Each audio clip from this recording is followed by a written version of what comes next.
আমাকে একটু উঁচু করে দাও, আমি তো মুখটাই দেখতে পাচ্ছি না। হ্যাঁ তাই তো, তুমি নামো, আমি উঁচু করে দিচ্ছি। দেখো আবার যেন সব চুল কেটে দিও না। আহ বাবা, নড়ো না, কান টান কেটে যাবে কিন্তু। ও দাদা, একেবারে মুড়ো করে কেটে দেবেন। হ্যাঁ হ্যাঁ, বুঝেছি বুঝেছি।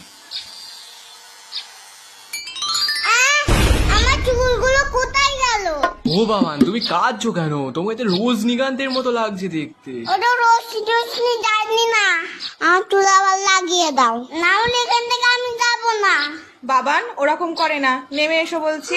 আমার দেখো আমাকে টাক করে দিচ্ছে। তুমি আঙ্কেলকে বকো, ভুগবে না। শোন, টাক হয়েছিস তো কি হয়েছে, ও আবার দুদিনে চুল গজিয়ে যাবে। তাছাড়া তো তোর হিরোর মতনই লাগছে। ঠিক আছে ঠিক আছে, টাক যখন হয়ে গেছি তাহলে চকলেট দাও। এই তো বাবান, ভালো ছেলে, বাহ বাহ। তুমি চুপ করো, তোমার দেখুন আর কখন